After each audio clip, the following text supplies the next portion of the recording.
მედიის წარმომადგენლებთან ბაჩო ახალაიას მეუღლე ის ამბობდა, რომ არ იცის მან, რომ შესაძლოა მისი IP გატყდა, გატეხეს და თავად რეკავდნენო, ასეთი ვარაუდიც ჰქონდა მას გამოთქმული და მოკლედ საზოგადოებამ იცის ძალიან კარგად, რომ ამ საქმეზე არაერთი კითხვის ნიშანია, მათ შორის ინტერნეტ აპლიკაციასთან დაკავშირებით, ათეულობით ზარზე ინტერნეტ სესიის მეშვეობით, როგორც სუსმა მოგვაწოდა ინფორმაცია. აი თქვენი კითხვები კონკრეტულად რას უკავშირდება და ეხლა რას ელოდებით აი ამ პროცესში ბრალის ოფიციალურად წარდგენამდე. გამარჯობათ. ეს არის მალხაზ ველიჯანაშვილი, ბაჩო ახალაიას ერთ-ერთი ადვოკატი, უფლებადამცველი, სწორედ მას დავუსვამთ ჩვენ იმ კითხვებს, რომელიც არის ამ საქმის ირგვლივ, ამ ხმაურიანი საქმის ირგვლივ. თქვენ იცით, რომ ბაჩო ახალაიას უსმა 4 ოქტომბრის მოვლენების მთავარ ორგანიზატორად გამოაცხადა. იქ საუბარია არაერთ გარემოებაზე და რა კითხვები არის ამ საქმეში. ახალაიას მხრიდან სწორედ ამაზე ვსაუბრობთ მალხაზ ველიჯანაშვილთან. მალხაზ გისმენთ. გამარჯობათ, მოგესალმებით.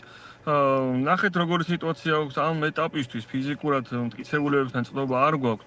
შესაბამისად მე შემიძლია შევაფასო მხოლოდ ის განცხადება, რაც იყო გაკეთებული სახელმწიფო უსაფრთხოების სამსახურში, რომელიდანაც რაღაც გარკვეული საკითხები ნათელია. ან ფიზიკურად ვერ უთითებენ ვერანაირ მტკიცებულებაზე, მხოლოდ საუბარია იმაზე, რომ ერთი IP მისამართიდან ხდებოდა დაკავშირება კონკრეტულ პირებთან. ისიც არ არის დადგენილი, სიმართლე გითხრათ, რომ კონკრეტულად ამ IP მისამართიდან ვის მიერ ხდებოდა დაკავშირება, მაგრამ მაგას არსებითი მნიშვნელობა არ აქვს, იმიტომ რომ ადამიანებს, ვისაც ამბობდნენ, რომ შესაძლოა კავშირი იყოს, შესაძლოა ისიც არიან მეგობრები, არის მეზობელია, ერთ-ერთი არის ნათლი მირონი და შესაბამისად ამათთან სატელეფონო საუბარი, სატელეფონო ანუ ინტერნეტ აპლიკაციის გამოყენებით საუბარი ფიზიკურად არ შეიძლება რამე მტკიცებულებად შეფასდეს. არიციან ამ საუბრის შინაარსს. ანუ ვის შეეძლო ამ აპლიკაციის ამ სიხშირით გამოყენება? ეს სხვადასხვა პირი შეიძლება იყოს მალხაზ ამას ამბობ? აი ნახეთ, ანუ აპლიკაციას როცა იყენებ მესენჯერში მაგალითად, ხო? და მესენჯერიდან SMS რო გზავნი, იმან არის ეს ზარია, ანუ მე ეხლა გეუბნებით ჩემ აზრს, იმიტომ რომ სხვა საქმეებიდან გამომდინარე გამოსწრება მქონეთ, რომ ჩემ მტკიცებულება არ მაქვს შენ. თვითონ ამბობს, რომ კავშირი იყო. კავშირი შესაძლებელი იყოს SMS. ანუ ამ სტანდარტით უხელმძღვანელია ძიებას და თქვენ ქონიათ შეხება ამგვარ საქმესთან. დიახ, აი როგორ არის? ნახეთ, ანუ განცხადებიდან ირკვევა, რომ ანი ნადარეიშვილის აპლიკაციიდან კავშირი არის იმ კონკრეტულ პირებთან, ხო? ანუ ეს კავშირის სახი არისიან. ეს კავშირის სახი არის SMS-ი, ზარი თუ რაიმე სხვა არის, არიციან. ინტერნეტ სესია, ინტერნეტ აპლიკაცია, ხო? SMS-ი იყოს. კი, ანუ აი მესენჯერში მაგალითად რომ მიწერო მესენჯერიდან სიტყვაზე ავიღოთ რომელიმე პაატა ბურჭულაძეს, ხო? SMS-ი რომ მიწერო, მოიკითხო ან რაღაც, ხო? ანუ იქ შეიძლება იქ დაფიქსირდება კავშირი. ესენი აღიქვამენ შესაძლებელია ზარად. მაგრამ ეს ახლა თუნდაც SMS-ი იყოს თუ ზარი იყოს, ხო? მაგას რაოდენობა, ნახეთ, დათვალეს რამოდენიმე თვის განმავლობაში. ანუ რატო გონიათ რომ ბევრია ეს SMS-ის გაგზავნა მე არ მესმის? და ანუ უბრალოდ SMS-ი ამ შინაარსი არიციან ამ SMS-ის, არიციან რაზე იყო და არიციან ვინ ვის მიწერა იმ კონკრეტულ IP მისამართზე, ყველა ოჯახის წევრი. მალხაზ შინაარსი ახსენეთ თქვენ მალხაზ ველიჯანაშვილს ვესაუბრებით ჩვენ როგორც გითხარით ის წარმოადგენს ბაჩო ახალაიას თავდაცვის ყოფილი მინისტრის ინტერესებს ახლა სასამართლოში და სწორედ რეალურად იქ გახდება ცნობილი რა მტკიცებულებების მიტანა შეძლებს. მალხაზ შინაარსი ახსენეთ თქვენ ეს ალბათ არის ძალიან მნიშვნელოვანი საკითხი, რაზეც თქვენ გექნებათ როგორც ჩანს აქცენტი თქვენი ასე ვთქვათ არგუმენტების წარდგენისას ამ შემთხვევაში აღკვეთის ღონისძიების სახეზე, როდესაც იქნება საუბარი. ანუ შინაარსი არის თუ არა კრიტიკული საკითხი, რომლის ვთქვათ არარსებობის შემთხვევაში ბრალდებას წესით უნდა გაუჭირდეს მისი სწორი პოზიციონირება სასამართლოში. როგორ ფიქრობთ? სამართლებრივად ვისაუბრებთ, შეუძლებელია, ხვდებით, რომ შინაარსი რაიმე ფორმით იცოდეს ვიღაცამ. იმისთან გამომდინარე, რომ გამოძიება მოგვიანებით არის დაწყებული, როცა საუბრები არის შემდგარი. შესაბამისად, განჩინებით უნდა მომხდარიყო ამოღება ან მიყურადება, თუ ხდება ესე ტექნიკურად, თუ არა და ეხლა ამათ იმედი აქვს, რომ გუშინ ტელეფონები რო წაიღეს, რაიმე მიმოწერა იქნება იქ, ან რაიმე სხვა მტკიცებულება იქნება, მაგრამ შემიძლია დავამშვიდოს უყურე და უთხრა, რომ ანუ აქ ტელეფონებში არაფერი არ არის, რაც წაიღეს. ანუ წინასწარი ანონსი იყო ეს განმარტება და უფრო მეტს ისინი კავშირის შესახებ ექნება მტკიცებულება, მხოლოდ შესაძლოა კავშირის ტელეფონში შესახებ, არა, ინახავენ? შინაარსის შესახებ, რა შინაარსის კომუნიკაცია იყო. ამაზე ფიზიკურად არ იქნება, ან რომ წამოიღო რაიმე ისა, ხო?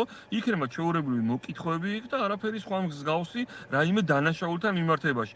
ამას ბაჩო ეუნებოდა, როცა დაიკითხა იქაც, ანუ ადამიანმა უთხრა, რომ ჩამოვიდა საქართველოში, ოჯახის ნათლიები არიან, მისვლაც ქონათ, არა მარტო საუბარი, მისვლა და მოსვლაც ქონათ და ამაზეც იყო კითხვები და დაადასტურა ბაჩომ და ეს ფიზიკურად ვერ გახდება იმის მტკიცებულება, რომ ვინმე რაიმეს ორგანიზებას უწევდა. მახას მოულოდნელი რამდენად შეიძლება ყოფილიყო ჩვენ ვნახეთ ანის ინტერვიუ პირველებთან, სადაც ის პოლონეთთან დაკავშირებით საუბრობს, რომ ბაჩოს ჰქონდა მცდელობა, რომელიც არ დასრულდა წარმატებით და ასე შემდეგ. აი ამ ნაწილზე რისი თქმა შეგიძლიათ კონკრეტულად და რა არის ამ თვალსაზრისით ოჯახის პოზიცია კონკრეტულად, იმიტომ რომ თავის დროზეც ვნახეთ ხო ჩვენ რა ტიპის კომუნიკაციაზე იყო აქცენტი, შემდეგ იმ ჩანაწერთან დაკავშირებით აღარაფერი გავრცელებულა და ახლა უკვე ვხედავთ როგორ განვითარდა პროცესები. რატომ როგორ კი, აი გეტყვით, პატრიცემული, ნახეთ, იცით ალბათ, რომ ბაჩო ჩამოვიდა ოჯახის წევრის დაკრძალვის გამო. მე გარკვეული საკითხებიდან გამომდინარე, ქართული ტრადიციებიდან გამომდინარე, მოუწია შეფერხება საქართველოში და შემდგომ ეს 4 ოქტომბერი და მისი დაკითხვა დაემთხვა. ანუ მალევე აპირებდა წასვლას, როგორც მე მაქვს ინფორმაცია, მაგრამ თავს იკავებდა იმის გამო, რომ რამე კუდი არ მოყოლოდა, რომ აი საიღაც გარბის ან მიდის. დაელოდა გამოძიებას რამოდენიმე თვის განმავლობაში და როგორც ჩემთვის ცნობილია, დეკემბრის შუა რიცხვებში მივიდა საზღვარგარეთ და ცდილობდა დაეტოვებინა, რომ წასულიყო ისევ სამუშაოდ, სადაც იყო იმ ქვეყანაში. მაგრამ საზღვარზე არ გაატარეს. ამან უკვე გამოიწვია ეჭვები, რომ გარკვეულ წილად რაღაცას გეგმავდნენ მის წინააღმდეგ და ეს იყო ანის პოზიციაც, რომ აქედან გამომდინარე რაღაც მოლოდინი ქონა თუ რაღაცას იგონებდნენ. მაგრამ სიმართლე გითხრათ, ახლა მე ჩემთვის როგორც იურისტისთვის, ანუ ის რომ რაღაც კონკრეტული კავშირი არის, მხოლოდ ამის გამო შესაძლებელია ბრალი მომხდარიყო წაეყენებინათ. მე მაგალითად ვერც წარმოვიდგენდი სამართლებრივად, იმიტომ რომ ეხლა ბევრი ისეთ საქმე მინახია, სადაც რაღაც გაყალბებული მტკიცებულება, ვიღაცა მოწმის დაინტერესებული მოწმის ჩვენება, მაგრამ საერთოდ არაფერი რო არ ყოფილიყო, ესეთი ძალიან აი ეს პირველი ანუ ბრალსაც გააჩნია ის მთავარ ორგანიზატორად არის უსუსის მიერ გამოცხადებული. ხო, როცა ადამიანს ედავები მთავარ ორგანიზატორობას და არც ადამიანის ჩვენება გააქვს, არც ამ შინაარსის ანუ თქვათ აი კავშირი, სულ დაუჯეროთ, რომ აი ბაჩოსა და იმას შორის მოხდა, ხო? გავყევი იმას, რომ კი, შესაძლებელია ბაჩომ განახორციელა ეს კავშირი. ანუ შინაარსი რო არიცი, ხო, რას ეუბნეოდა.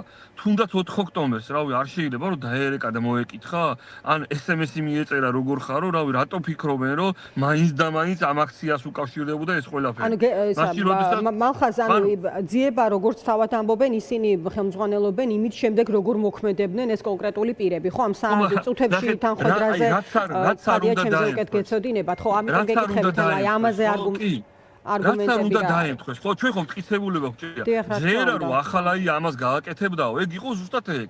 თორემ მტკიცებულება ხო უნდა კონდეს, ხო? ანუ კი, აი დაემთხვა. დაემთხვა თუნდაც მოწოდების წინ, ანუ არ ვიცი ხა ის ხალხი როგორც მე ვიცი არ ადასტურებს საერთოდ ამ მოწოდებაზე ყველაფერს, მაგრამ აი ჩავთვალოთ ეს ყველაფერი რა, ჰიპოთეტურად ავიღოთ რომ ესია. ანუ ადამიანს არ გაგტკიცებულება. იქნება განსხვავებული პირიქით ეუნებოდა, მოდი არ გააკეთო. ანუ შეხო არიცი. აი რო უკავშირდებოდა, არიცი რაზე საუბრობდა და როგორ შეიძლება ორგანიზატორი უწოდო.